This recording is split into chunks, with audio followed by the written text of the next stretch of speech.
বাংলাদেশ মানচিত্রের উত্তর পশ্চিম অঞ্চলে অবশিষ্ট একটি সুন্দর জনপদ রাজশাহী। আসসালামু আলাইকুম guys, welcome to my back to my another blog video. আজকে আমি চলে এসেছি রাজশাহী জেলার মোহনপুর উপজেলায়।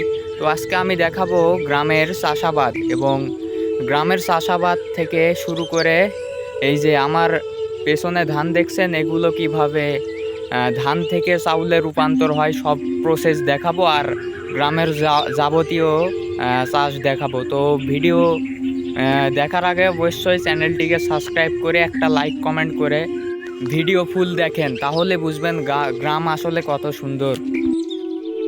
বাংলাদেশ মানচিত্রের উত্তর পশ্চিম অঞ্চলে অবশিষ্ট একটি সুন্দর জনপদ হচ্ছে রাজশাহী। আর এই রাজশাহী জেলার মাঝে রয়েছে শান্ত সবুজে ঘেরা মোহনপুর উপজেলা। পাট গাছ বাংলাদেশের একটি গুরুত্বপূর্ণ ফসল। একে বলা হয় সোনালী আঁশ। পাট থেকে দড়ি, বস্তা ও বিভিন্ন প্রয়োজনীয় জিনিসপত্র তৈরি করা হয়। আবারও বাংলাদেশে এই পাট গাছের পাতা খাওয়া হয় শাক হিসেবে, যা মানুষের শরীরের জন্য অনেক পুষ্টিকর খাবার হিসেবে পরিচিত। এবং বাংলাদেশে কৃষকরা অনেক লাভবান হয় এই পাট চাষ করে। পাট বাংলাদেশের গুরুত্বপূর্ণ অর্থকারী ফসল। এক সময় পাটকে বলা হতো বাংলার সোনালী আঁশ।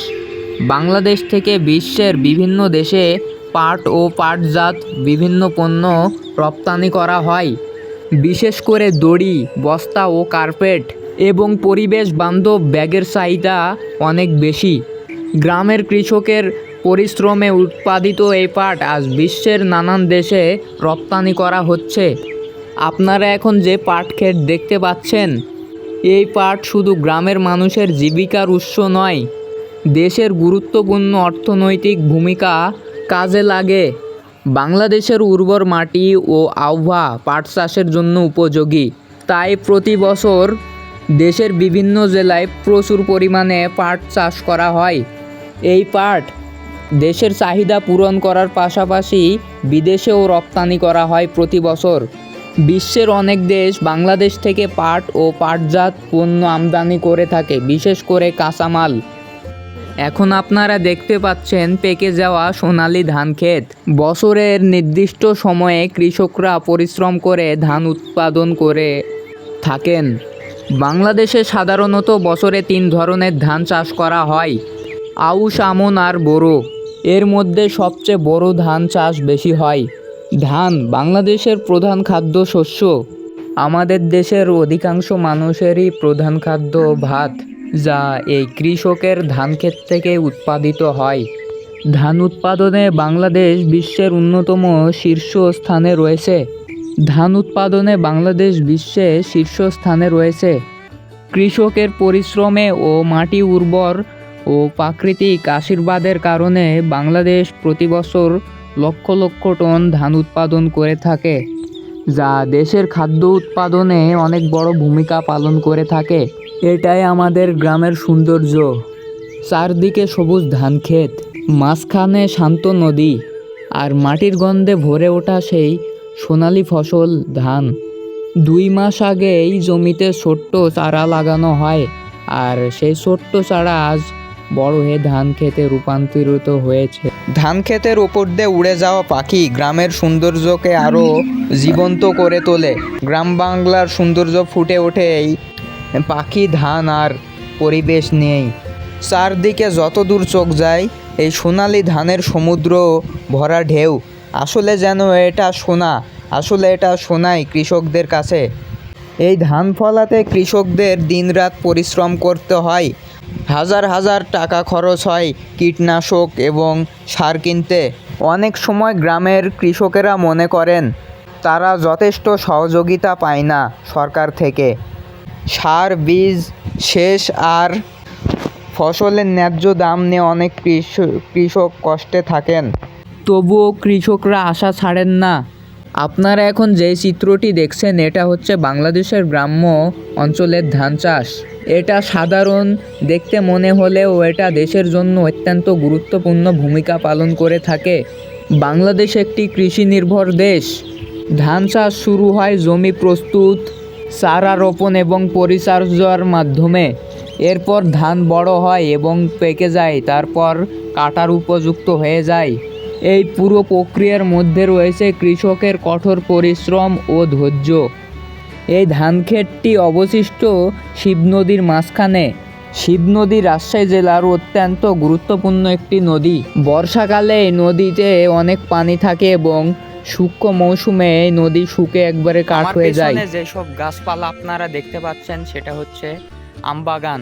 রাজশাহী প্রধানত আমের জন্য বিখ্যাত। এই নদীর আশেপাশের সব জমিগুলোই উর্বর, তাই এখানে ধানসহ বিভিন্ন ফসল ভালো জন্মে। এই শিব নদী ও গ্রামীণ অঞ্চলের ধান চাষ নিয়েই গড়ে উঠেছে রাজশাহীর গ্রামীণ অঞ্চলের চিত্র। একটা জিনিস আপনাদের দেখাচ্ছি, এই যে এটা হচ্ছে ধনসা গাছ, যা মাগরিবের সময় হয়ে গেলে পাতা আউড়ে যায়। গাইজ আমরা এখন বিলেতে চলে এসেছি, ধান নিয়ে যাব বাড়িতে। তো এই যে আমি এখন গাড়ি চালিয়ে যাচ্ছি, তো আসার সময় দেখাবো কিভাবে গ্রামে ধান ধোয়ানো হয় আর সেই ধানের থেকেই চাউল বানানো হয়। তো ভিডিও দেখেন, অনেক মজা পাবেন।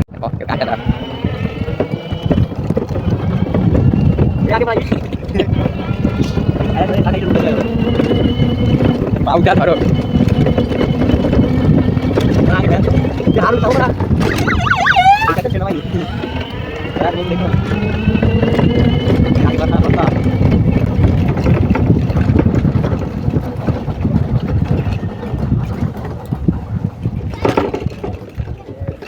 বাড়ি কোনটে? আমার বাড়ি মাথার উপর। গাইজ আমি এখন আমাদের গ্রামের মাঠে চলে এসেছি। চতুর্দিকে আপনারা দেখতে পাচ্ছেন ধান ক্ষেত। এই যে আমি এখন ধান ধোয়াবো, তো ধান ধোয়ানোর প্রসেসও দেখাবো আমাদের এলাকায় কিভাবে ধান ধোয়ানো হয়। তো ভিডিও দেখেন, তাহলে বুঝতে পারবেন। এই যে এগুলো আমাদের ধান, এগুলোই আজকে ধোয়ানো হবে। গাইজ আমি এখন এই যে এটাকে আমাদের রাজশাহীর ভাষাতে বাউক বলে থাকে। এই বাউকে আর দড়ি দিয়ে এইসব ধান ধোয়ানো হবে। তো আমি এখন বাউক সাজা দিব, মানে ধান দিয়ে এভাবে দড়ি মানে মেলা বাউক সাজানো লাগে।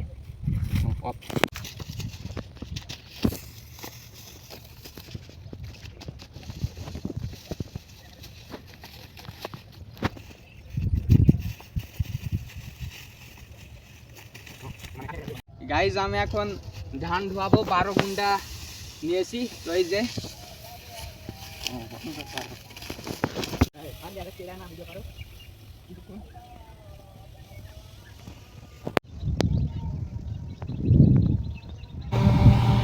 আমি এখন আছি বাংলাদেশের প্রত্যন্ত গ্রাম অঞ্চলে, যেখানে ইন্টারনেট তেমন নেই।